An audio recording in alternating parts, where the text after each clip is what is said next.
They did what? I watched my husband's face transform from confusion to hurt to anger in the span of seconds as he processed what I just told him. I hated being the bearer of bad news, especially with Christmas just 2 weeks away.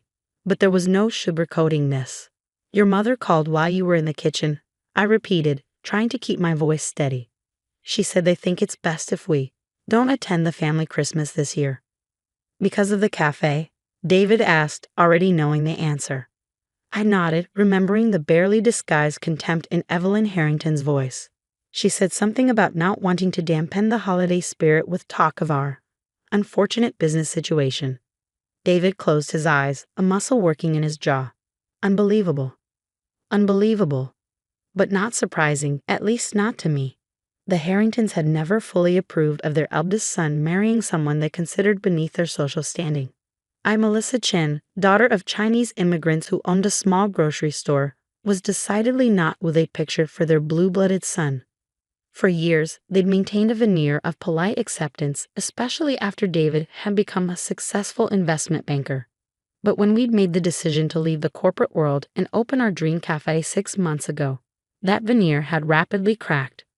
Quitting a perfectly good career to serve coffee, Evelyn had remarked during her first and only visit to Clear Day Cafe. Well, I suppose everyone needs a hobby. It wasn't a hobby. It was our passion project, a bright, airy space with floor-to-ceiling windows, serving ethically sourced coffee and my mother's Asian-inspired pastries alongside traditional cafe fare. We poured our savings and souls into it, and for the first few months, business had been promising. Then the economy took a downturn. A major office building nearby announced layoffs. Construction on the street disrupted foot traffic. Suddenly, our comfortable financial cushion began to thin. The Harringtons, with their old money and country club memberships, viewed our struggle not with sympathy but with something closer to vindication. This Christmas disinvitation was just the latest in a series of small humiliations. I'll call her back, David said, reaching for his phone. I placed my hand over his. Don't. Please. Mel, I'm not going to let them treat us like this. And what will arguing accomplish? They've made up their minds. I squeezed his hand. Let's have our own Christmas. Just us. In our little apartment above our struggling cafe. I meant it to sound defiant, even a bit humorous, but my voice caught on the last words. The truth was I was exhausted. Tired of proving myself worthy to the Harringtons. Tired of the daily struggle to keep our business afloat. Tired of watching David torn between his wife and his family. He must have heard it because he pulled me into a tight embrace. Hey, he whispered against my hair. We're going to be okay. The cafe is going to be okay. How can you be sure? I asked into his shoulder. Because I know something they don't. He pulled back, a mysterious smile playing at his lips. I was going to tell you tomorrow after I got official confirmation, but now seems like the right time. Remember that angel investor I mentioned? The one who was interested in our business model? I nodded. A month ago, a man named Marcus Zhang had visited our cafe multiple times, always asking thoughtful questions about our operations, our sourcing, our vision. David had been convinced he was considering an investment, but after initial conversations, we hadn't heard back. He called today. His investment group wants in, not just a small stake. They're talking about a significant infusion that would allow us to not only stabilize but expand. My heart leaped, then immediately plummeted. This isn't out of pity, is it? Did you tell him about our situation? David shook his head firmly. I've been completely transparent about our current challenges, but that's not why they're interested. They believe in what we're building, Mel. They see the potential even if my parents can't. For the first time in weeks, I felt a flicker of hope. How significant is significant? David named a figure that made my eyes widen. It was enough to pay off our business loans, renovate the unused second floor of our building, and still have operating capital to weather any further economic storms. There's one condition, he added. They want us to consider a second location. Apparently, they've been looking at commercial properties in several areas, including Oak Ridge. I froze. Oak Ridge? As in the ritzy suburb where your parents live, where the median home costs more than we'll make in a decade. The very same, David confirmed, a mischievous glint in his eye. Apparently, there's a prime commercial space available that would be perfect for an upscale cafe. Your parents would have a fit, I said. unable to suppress a small smile at the thought. Probably, but they're not the ones signing the checks. He kissed my forehead. So what do you say? Ready to become Café mobiles? I laughed for what felt like the first time in months, one step at a time. Let's see the investment agreement first. The agreement, as it turned out, was even better than we'd hoped. Marcus Jones' investment group, East West Ventures, wasn't just offering capital. They were offering expertise, connections, and a vision for growth that aligned perfectly with ours. They loved our fusion concept and believed it could thrive in upscale areas like Oak Ridge. By January, we'd signed the paperwork. By February, renovation on our original location was underway, transforming the neglected second floor into an elegant event space for private parties. By March, we were scouting locations in Oak Ridge. Through it all, communication with the Harringtons remained strained. David spoke with his younger sister, Grace, occasionally, but his parents maintained a chilly distance. We hadn't been invited to Sunday dinners, family birthdays, or the annual Easter gathering, not that we'd had time to attend with the cafe's expansion keeping us busy 7 days a week. Have you told them about the investment? I asked David one evening as we reviewed plans for the Oak Ridge location. We'd found a beautiful space in a historic building just 2 blocks from the Oak Ridge Country Club where the Harringtons were founding members. Not directly, he admitted. Grace knows some of it. I'm sure she's passed along the basics, but not the scale of it, or the Oak Ridge plans. He shook his head. I figured that would be a nice surprise. Speaking of which, he pulled out his phone and showed me an email. East West Ventures just acquired another property I think you'll find interesting. I scanned the email, my eyes catching on a familiar name. The Oak Ridge Country Club. They bought the country club. Not exactly. The country club was already owned by a hospitality group that's been struggling financially. East West acquired the hospitality group. David leaned back, watching my face. Marcus says they're planning significant changes to make it more modern and inclusive. Apparently, the current management is quite traditional. Traditional, I repeated, knowing exactly what that meant. The Oak Ridge Country Club was notoriously exclusive, with membership by invitation only and a reputation for catering to a very specific demographic: wealthy, white, and preferably descended from other members. They're considering bringing in new management, David continued casually. Someone with fresh ideas about hospitality and community engagement. I narrowed my eyes at him. David Harrington, what are you plotting? Me? Nothing at all. His innocent expression wouldn't have fooled anyone, least of all his wife. But if someone with expertise in creating welcoming, inclusive spaces happened to be interested in consulting on the project, I might have suggested they reach out to that person. You didn't. I did, he grinned. Marcus is very interested in your vision for what a truly modern club could look like. No pressure, of course. It would just be advisory at first. I sat back, mind racing. The idea was both terrifying and exhilarating. I had no experience running a country club, but I did understand hospitality, community building, and the importance of creating spaces where everyone felt valued. And the poetic justice of it, the Chinese-American woman deemed not good enough for Christmas dinner potentially reshaping the very institution that embodied the Harrington social standing, was not lost on me. I'll think about it, I promised. The opportunity to consult on the country club redesign remained on the back burner as spring turned to summer and our business transformation accelerated. Our original cafe was thriving with its new event space. Construction began on the Oak Ridge location, with a targeted opening in September. Then, in early July, I received an unexpected call from none other than Evelyn Harrington herself. Melissa, dear, she began, her voice dripping with a sweetness I'd never heard directed at me before. It's been far too long since we've caught up. I held the phone away from my ear for a moment, checking to make sure I hadn't misread the caller ID. Yes, it has been, I agreed cautiously. I've been hearing such interesting things about your little cafe. Grace mentioned you've been doing some renovations. We have, I confirmed, not elaborating. Let her ask specific questions if she wanted details. How lovely. It's good to see you and David making the best of things. She paused, and I could practically hear her gathering herself for the real purpose of her call. The reason I'm reaching out is that Richard and I are celebrating our 40th wedding anniversary next month. We're planning a rather elaborate party. Congratulations, I said automatically. Thank you, dear. Originally, we had everything arranged at the country club, but there seemed to be some staff problems there recently. Very unprofessional, lots of resignations. The whole place is in disarray. I bit my lip to keep from laughing. Those staff problems were actually a carefully planned reorganization by the new ownership, including the replacement of several managers known for discriminatory practices. I'm sorry to hear that, I managed. Yes, well, these things happen. The point is, Grace mentioned that you have a new event space above your cafe. I was thinking perhaps we could see it as a potential backup option. I nearly dropped the phone. After almost a year of being treated like an embarrassment to the family, Evelyn Harrington was asking to host her prestigious anniversary celebration at our little cafe. I'm sure we could arrange a tour, I said, mind spinning. Wonderful. How about tomorrow afternoon? Richard and I could come by around 3. The tour was surreal.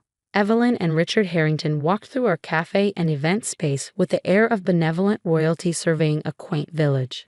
They nodded approvingly at the tasteful decor, the quality fixtures, the elegant table settings we'd arranged as an example. This is actually quite nice, Evelyn admitted, sounding surprised.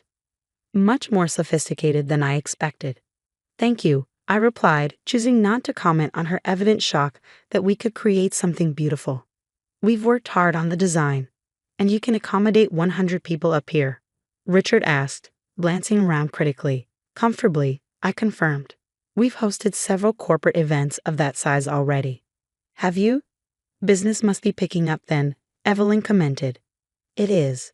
I smiled politely, offering no further details about our financial situation.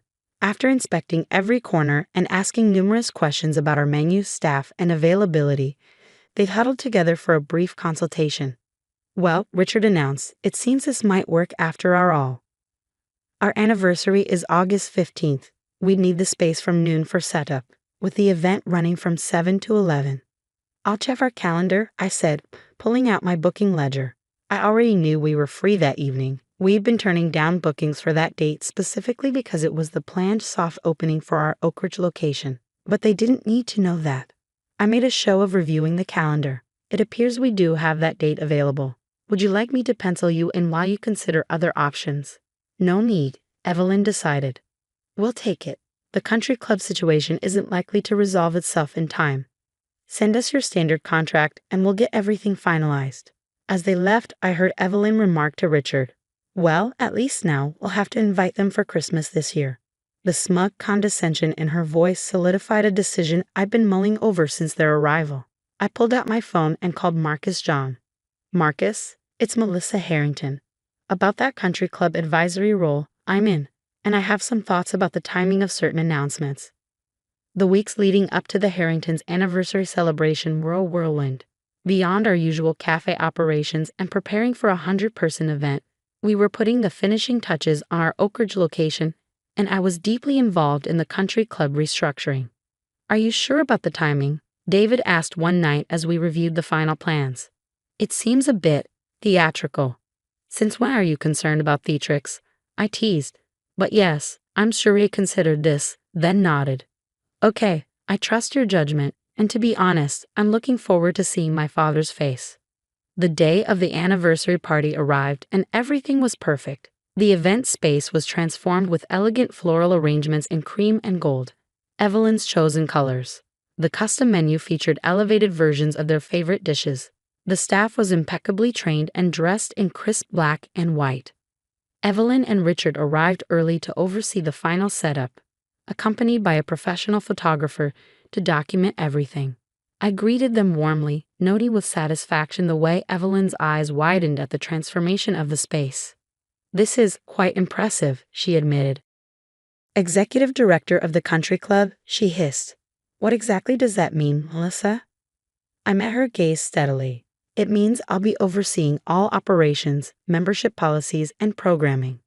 The new ownership group has some innovative ideas for making the club more reflective of today's community. And who is this ownership group? East West Ventures, I replied. The same investors who believed in our cafe when others thought it was just a hobby. They see value where others don't.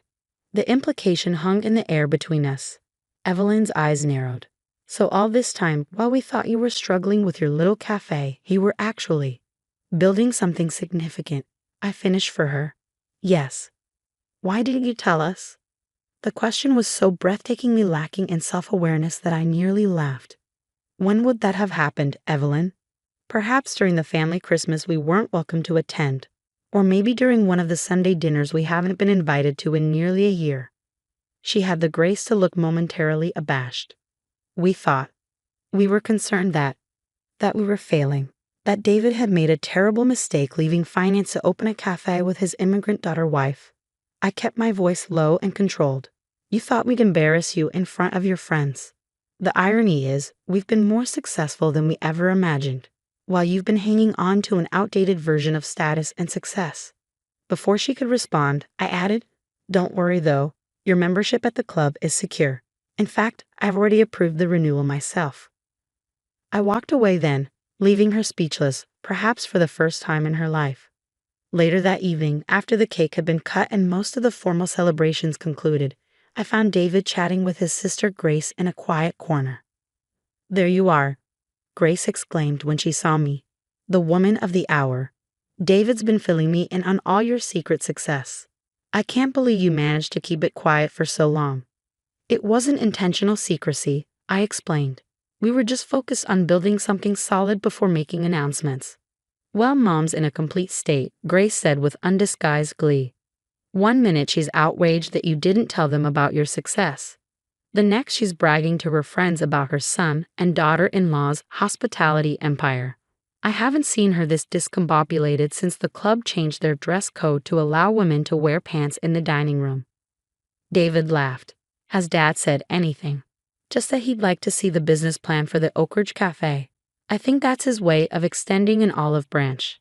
As the party wound down and guests began to depart, Richard approached us. He'd had several scotches and looked more relaxed than I'd ever seen him.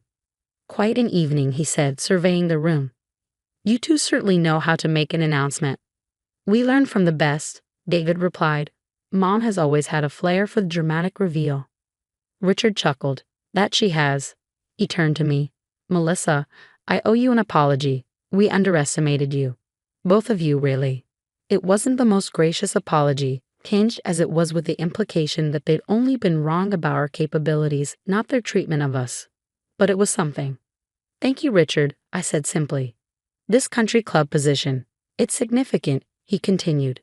Many of my business associates are members. They'll be watching closely. I'm aware, I assured him. I understand the responsibility. He studied me for a moment, then nodded. I believe you do. He clapped David on the shoulder. Your mother wants a word before we leave. Something about Christmas plans. After they left, the staff began the cleanup process while David and I retreated to the small office behind the kitchen. He loosened his tie and pulled me into an embrace. So, he murmured against my hair. How does it feel to be the talk of Oak Ridge? I laughed. Honestly, exhausting, but also vindicating. My parents, I mean. I considered the question. I think they'll adapt. They're survivors, socially speaking. Once they process the shock, they'll find a way to incorporate our success into their narrative. Already happening, David confirmed. Did you hear my mother telling the Andersons that she always knew the cafe would be special? That it was just a matter of finding the right clientele? We both laughed at that. You know, I said thoughtfully, part of me expected to feel more. I don't know, triumphant. Watching their reaction, but mostly I just feel free, David supplied. Like we don't need their approval anymore. Exactly, I smiled up at him. Besides, the real satisfaction will come when I start implementing changes at the club. Wait until your mother sees the new inclusive membership policy and the cultural fusion events I'm planning for the fall. Now who's being theatrical? He teased. I learned from the best, I replied, echoing his earlier words. And speaking of theatrical, did I mention that the first major event at the newly renovated club will be a Lunar New Year celebration? I was thinking we might invite your parents to host a table. David threw his head back and laughed. Now that I would pay to see. As we locked up the cafe that night, I reflected on the journey of the past year, from being disinvited from family Christmas to overseeing the very institution that symbolized the Harrington social standing. It wasn't about revenge, not exactly. It was about proving our worth, not to them, but to ourselves, about creating success on our own terms. And if, along the way, we manage to expand some narrow minds and heal some family wounds, all the better. After all, true success isn't just measured in profit margins or social standing, but in the communities we build and the barriers we break down. The Harringtons had called our cafe a hobby, our dream naive. But sometimes it's the dreams others dismiss that end up changing everything, including perhaps those who did the dismissing. The Morrison and Sons building stood 12 stories tall in the heart of downtown, its glass facade reflecting the morning sun. I'd walked past it 1,000 times growing up, watching Dad build his commercial printing empire from 3 employees to 300. Morrison and Sons. The name said everything about who mattered in this family. I pulled into the underground parking garage at 7:45 a.m. 15 minutes before the quarterly family meeting. My spot was right next to the elevator, space A1, where I'd parked for the past 3 months during my consulting visits. What Dad called consulting. What I called due diligence. I was gathering my laptop bag when Dad's Escalade roared down the ramp, my brother Tyler in the passenger seat. They pulled up directly behind my Lexus, blocking me in. Dad climbed out, his face already red. Tyler followed, smirking. "Emma," Dad barked. "Move your car." "Good morning to you too, Dad." "I'm serious." "Move it." Tyler's the new VP of operations. He gets the executive parking. Tyler jingled his keys. "Come on, sis. Some of us actually work here." I looked at the spot next to mine. A2 completely empty. "That's an executive spot too." "A1 is for leadership," Tyler said. "You know, people who actually contribute to the company." "Right." I grabbed my bag and stepped out of the car. "The elevator's this way." "Emma." Dad's voice echoed off the concrete. "I said move your car. And I'm choosing not to. If Tyler wants A2, it's right there." Tyler's smirk widened. "Still can't follow simple instructions. This is why you never made it here." I walked toward the elevator without responding. Behind me I heard Tyler say, "Forget it, Dad. Let her play consultant for another day. After the meeting she'll be gone anyway." The elevator doors opened. I stepped inside and pressed 12. The top floor of Morrison and Sons housed the executive offices, the boardroom and Dad's corner suite with its view of the harbor. I'd been up here exactly 4 times in my life, twice as a child for Bring Your Daughter to Work Day, once for my college graduation dinner, and once 3 months ago when I started asking questions about the company's financials. Sarah, Dad's assistant for 20 years, looked up from her desk. "Emma, you're early. Wanted to review some documents before the meeting." "Of course." She lowered her voice. "Heads up, your father's in a mood. The board's been pushing back on his expansion plans." "I heard." "And Tyler." She hesitated. "He's been telling people you're going to pitch some consulting proposal today. He seems to think it's funny." "Does he?" "Emma, honey, I've known you since you were 8. Whatever you're planning, be careful. Your father doesn't like surprises." I smiled. "I'll keep that in mind." The boardroom was already set up. Leather chairs around a mahogany table, presentations loaded on the screen, coffee service arranged on the credenza. I took a seat in the middle, not at the head where Dad would sit, not at the foot where Tyler had placed his nameplate. The other board members filtered in. Uncle James, who owned 8% of the company. Margaret Chin, the CFO who'd been with Dad for 15 years. Robert Torres, the outside investor who held 12%. Patricia Walsh, the operations director. And then Tyler walking in like he owned the place. Which technically he thought he would someday. "Emma." He said my name too loudly. "Didn't expect you to sit at the big table. There's a chair against the wall for observers." "I'm comfortable here, thanks." "Suit yourself." He took his seat at the foot of the table and opened his laptop with a flourish. "Though I should warn you, we're discussing actual business strategy today. Might be over your head." Uncle James frowned. "Tyler, that's unnecessary." "Just being honest, Uncle James. Emma's been consulting for 3 months and hasn't produced a single actionable insight." Margaret caught my eye and gave a small shake of her head, a warning. I stayed quiet. Dad entered at 8 o'clock sharp, his suit perfectly pressed, his expression all business. He took his seat at the head of the table without acknowledging me. "Let's begin," he announced. "First order of business. The Hartford expansion. Tyler, you're up." Tyler stood, clicking through his presentation. As you know, we've identified a printing facility in Hartford that would give us Northeast coverage. The acquisition cost is $8.4 million, with projected integration costs of another $2.3 million. Robert Torres leaned forward. And the funding? We're proposing a combination of credit line expansion and... Tyler glanced at Dad. And liquidating some non-essential assets. Such as? Margaret asked sharply. Dad cleared his throat. The warehouse properties on Commercial Street. We're not using them to full capacity. Tyler's found a buyer willing to pay $4.2 million. Margaret's pen stopped moving. Those warehouses generate $380,000 in annual rental income. Which will more than make up with the Hartford facility, Tyler said smoothly. Will we? I heard myself ask. Every head turned toward me. Tyler's smile was condescending. Sorry, did you have a question? The Hartford facility. What's its current profit margin? That's proprietary information. It's 3.2%, Margaret interrupted quietly. Compared to our current 11.4% across all operations. Which will improve with Morrison operational efficiency, Tyler shot back. How? I asked. Their equipment is outdated, their client contracts are month to month. And their workforce is unionized with rates 22% higher than ours. What's your integration plan? Tyler's jaw tightened. I don't have to explain strategic decisions to a consultant. No, but you should probably explain them to the board, Uncle James said.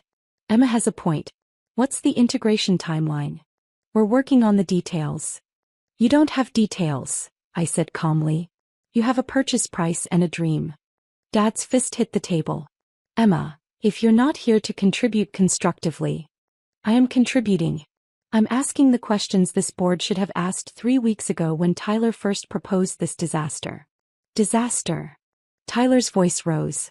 This expansion will double our market reach. It'll drain our cash reserves, saddle us with an underperforming facility, and force us to sell income-generating assets to fund it. I opened my own laptop. Margaret. Can you pull up the Q3 cash flow projections? Margaret hesitated, looking at Dad. Don't, Dad warned. Actually do, I said.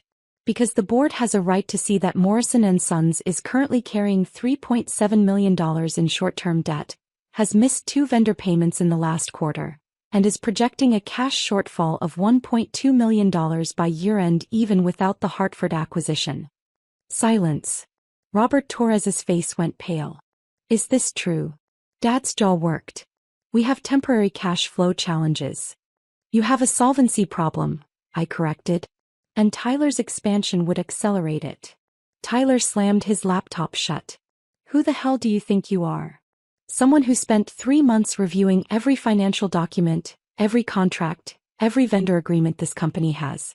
Someone who found irregularities in procurement, inflated expense reports, and vendor kickbacks totaling $890,000 over 2 years. Margaret gasped. That's slander. Tyler shouted. It's documented. I pulled out a thick folder. Complete with receipts, wire transfers, and email confirmations. Margaret, you'll recognize some of these. The procurement department flagged them, but the reports never made it to the board. Dad had gone very still. Where did you get those documents? From the company files. I had access through my consulting agreement. I looked at him directly. The agreement you signed 3 months ago without reading because you assumed I was just Emma playing at business again. You had no right. I had every right. The consulting agreement included full document access for strategic review. You signed it because Tyler told you I'd produce some useless market analysis and disappear. Uncle James picked up the folder, flipping through pages. His face darkened. Good God. Tyler, these expenses. A $47,000 vendor payment to a company that doesn't exist. That's out of context. It's fraud, Robert said flatly. Patricia, did you know about this? The operations director shook her head, looking sick. Tyler pointed at me. This is a setup. She's trying to sabotage. The Hartford deal? I finished. I don't need to sabotage it. The numbers do that themselves. But yes, I'm trying to stop it. Because it would bankrupt this company within 18 months. Dad finally spoke, his voice low and dangerous. You come into my boardroom, accuse my son of fraud, and think you can, what? Take over. No, I said quietly. I already took over. The room went dead silent. I pulled out another document. 3 months ago, Morrison & Sons needed capital. Fast. The bank turned you down for credit line expansion. You were desperate. Robert, you remember offering to buy another 10%, but Dad refused. Robert nodded slowly. So Dad looked for alternative financing. He found an investment firm called Apex Holdings willing to provide $5 million in bridge financing at 8% interest. Margaret's eyes widened. The Q2 capital infusion was from Apex Holdings, in exchange for 51% equity in Morrison & Sons. I slid the document across the table to Dad. I know because I own Apex Holdings. I've been the majority shareholder of this company for 93 days. Tyler lurched to his feet. That's impossible. It's public record. Well, it will be after 9 a.m. when the filing posts. I checked my watch. That's 12 minutes from now. Dad grabbed the document, his hands shaking. You bought my company? You sold it to a firm offering the capital you needed. You never asked who owned the firm. Because it was a corporate entity that I created specifically for this acquisition. Apex Holdings is wholly owned by Morrison Capital Group, which is wholly owned by me. Robert started laughing, a shocked, disbelieving sound. She bought the company from under you. Using what money? Tyler demanded. You don't have $5 million. I have considerably more than that. Morrison Capital Group manages a portfolio of $47 million in commercial real estate and business investments. I've spent the last 8 years building it while you all assumed I was failing at entrepreneurship. Uncle James leaned back in his chair. The failed business ventures were learning experiences that taught me how to identify undervalued assets and turn them around. Morrison & Sons was undervalued because of mismanagement. The fundamentals are strong. Good client base, solid reputation, experienced workforce. It just needed better leadership. Tyler's face was purple. You sneaky, conniving businesswoman. I supplied. Yes, I am. Dad looked at the document like it might bite him. Why? Because Morrison & Sons is a good company being destroyed by bad decisions. Because I grew up watching you build something amazing and I couldn't watch Tyler burn it down. I paused. And because you never considered that your daughter might be capable of saving it. The consulting agreement, Margaret said softly. You needed access to verify the investment. And to document the problems so I could fix them. Margaret, you're excellent at your job. The financial irregularities weren't your fault. Tyler routed everything around you. I looked at Patricia. Same with operations. You've been managing crises without knowing Tyler was creating them. Patricia's voice was shaky. The vendor issues last month. Tyler's kickback scheme. It stops today. Tyler grabbed his laptop. I'm calling our lawyer. Feel free. Though you should know that your employment contract includes a termination clause for fraud or mismanagement. You'll be receiving your separation notice today. You can't fire me. I can. I'm the CEO as of 8:30 this morning. The board will vote to confirm at 9:15, assuming the current board members wish to retain their positions. Robert was reading through my documents now. These financials. You've already identified $2.4 million in cost savings? Conservative estimate. Full audit will probably find more. And the Hartford facility? Dead. We'll focus on optimizing current operations and expanding organically. The warehouse properties? Keep them. That rental income is steady and reliable. Uncle James looked at Dad, who seemed to have aged 10 years in 10 minutes. Emma, what about your father? I met Dad's eyes across the table. You built this company over 35 years. You're brilliant at client relationships and strategic vision. You're terrible at financial management and personnel decisions. I'm proposing you stay on as president of client relations. Full executive salary, benefits, corner office. Your job is to do what you do best. Land big clients and maintain relationships. And you run everything else, Dad said flatly. Yes. As CEO. Yes. Of Morrison & Sons. Actually, I'm changing the name. Morrison & Partners better reflects the reality. Tyler made a strangled sound. Dad stared at me for a long moment. Then incredibly he laughed. You really did it. You actually bought my company. Our company now. When did you become this ruthless?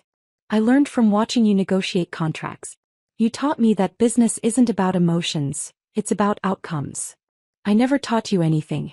You wanted to study art history, remember? I did study art history. Then I got an MBA at night while working 3 jobs. You just never asked about any of it. Margaret spoke up quietly. For what it's worth, Emma's plan is sound. The cost savings alone would stabilize us. And her portfolio. I looked up Morrison Capital Group last week. She's got an impressive track record. You knew? Dad asked. I suspected. Emma's questions were too informed to be casual consulting. And she kept requesting documents that only an owner would need. I nodded to Margaret. You'll have full authority over finance again. No more end runs around your department. Thank God, she muttered. Robert Torres set down the documents. I'll vote to confirm Emma as CEO. This company needs her leadership. Patricia nodded. Seconded. Uncle James looked torn. Emma, your father will be treated with the respect he's earned, I said. This isn't a hostile takeover. It's a rescue. Dad, you can stay on my terms or you can take a very generous buyout and retire. Your choice. The silence stretched. Finally, Dad said, the parking spot. What? This morning. You wouldn't move your car from A1. Because it's the CEO's spot. And I'm the CEO. And Tyler tried to take it. He did. Dad looked at Tyler, who was still standing red-faced and furious. You really have been stealing from the company? Tyler's silence was answer enough. Dad closed his eyes. Get out. Dad. I said get out. You're fired. Emma will send the paperwork. Tyler looked around the table, finding no allies. He grabbed his laptop and stormed out, slamming the boardroom door behind him. Dad opened his eyes and looked at me. President of Client Relations. If you want it. Corner office? You've earned it. And you'll actually listen to my input? On client strategy? Absolutely. On finance and operations? I'll take your thoughts under advisement. He almost smiled. That's corporate speak for no. That's corporate speak for, I'm in charge now. Uncle James cleared his throat. So, what happens to the board structure? Robert and Uncle James, your positions are secure if you want them. Margaret stays as CFO. Patricia stays as operations director. I'm adding 2 outside board members with expertise in manufacturing efficiency and market expansion. And me? Dad asked. You're on the board. Non-voting position but full access and transparency. You thought of everything. I had 3 months. Margaret started laughing. The consulting agreement. You actually made him pay you to audit the company you already owned. $15,000 a month, I confirmed. Seemed fair. Even Dad cracked a smile at that. Ruthless. We spent the next 2 hours going through the transition plan. At 11:30 I called a break. Dad caught my arm as I headed for the door. Emma. That parking spot. This morning. Yes. I should have asked why you were parking there. You should have. I assumed. You assumed I didn't belong. That Tyler deserved it more. I paused. You've been assuming that my whole life. I know. His voice was rough. And I was wrong. About everything. Not everything. You built an incredible company. You just got lost in the idea that Tyler was your legacy. Morrison and Sons, he said quietly. The name mattered to me. Morrison and Partners matters more. Because it's true. He nodded slowly. Your mother's going to kill me when she finds out I sold the company without telling her. Probably. And that our daughter outsmarted me. Definitely. She'll be proud though. Of you. Will you be? Dad looked at me for a long moment. I am. Terrified but proud. At noon I went down to the parking garage. Tyler's car was gone from A2. My Lexus sat alone in A1. But there was something new, a brass placard mounted on the concrete wall. Reserved for Sue. I pulled out my phone and called the security chief. Davis, did you install the placard in A1? Yes, ma'am. Your father asked me to do it about an hour ago. Thank you. Ms. Morrison? For what it's worth, we're all glad you're here. The company needs you. I sat in my car for a moment looking at that placard. Yo, Chief Executive Officer of Morrison and Partners. My phone buzzed. A text from Tyler. You haven't heard the last of this. I deleted it. Another text from Margaret. Asterisk welcome to the top floor. Your office is being set up now. Asterisk. And one from Dad. Asterisk family dinner Sunday. Your mother wants details. Prepare yourself. Asterisk. I started the car and pulled out of space A1, the CEO's spot. My spot. As I drove up the ramp toward street level, I passed the building's main entrance. The old sign was already being taken down. Morrison and Sons C 1987. By Monday it would say Morrison and Partners. My company. My rules. My legacy. I smiled and drove toward my next meeting, the morning sun glinting off the Lexus's hood. Turns out I belonged in that parking spot after all.